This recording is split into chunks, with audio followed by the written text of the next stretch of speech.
আমি জানি এটা এটা মন্দির, পড়াশোনার একটা মন্দির, এখানে খুব বেশি সিনেমা নিয়ে আলোচনা করা যায় না, কিন্তু আমার কোথাও যেন মনে হয় ক্রিসমাস এমন একটা উৎসব যেখানে মানুষ পড়াশোনার সঙ্গে সঙ্গে সিনেমাও দেখে, কৃষ্ট করতে যায়।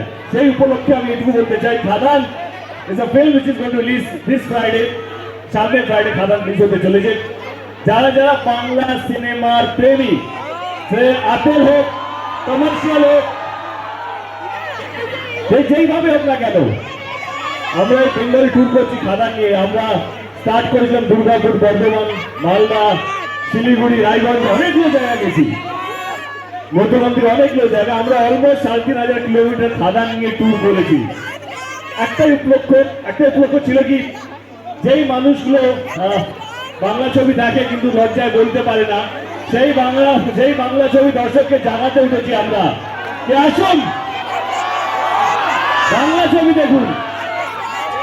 এইবারে আমাদের এমন অবস্থা, আমাদের অনেকগুলো ডিস্ট্রিক্টে ক্যান্সেল হয়ে গেছে, কারণ তারা ভিড় সামলাতে পারবে না। আমাদের মুর্শিদাবাদ যাওয়ার কথা ছিল, ওদিকে ব্যারাকপুর যাওয়ার কথা ছিল, মেদিনীপুর যাওয়ার কথা ছিল, কিন্তু ভিড়ের জন্য লাস্ট মোমেন্টে আমাদের ক্যান্সেল হয়ে যায়।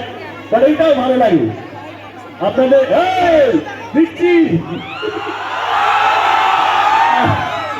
আপনাদের এই ভালোবাসা, থ্যাংক ইউ সো মাচ। মন দিয়ে পড়াশোনা করে, এই সময়টা আর ফিরে আসবে না।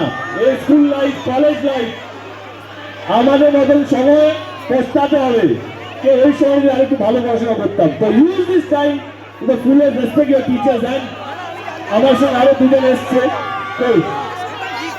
মিসেস সুদীপ্তা, মিস্টার দেবু এসছে। এসো, এ বাপ এসে কোরিওগ্রাফি করেছে। দেবু আমার বন্ধু, দেখে মনে হয় না ভালো নাচতে পারে, কিন্তু ছেলেটা ভালো নাচে। বিশ্বাস হচ্ছে না তো, ও নাচবে, আমরা নাচবি তো। বাপ এসেছে, কারো মনে আছে বাপ এসেছে গানটা? এটা সুর দিয়েছে, গাইবে? নীলকে বলবো গাইতে, দেবু বলবে নাচতে। চল, আরে শুধু আমরা গাইবো, নাচবে নাকি? আরেকজন নাচবে কি? আরেকজন নাচবে কি? রিয়েল বাপ নাচবে কি? আজ এই আজ ব্যারাকপুর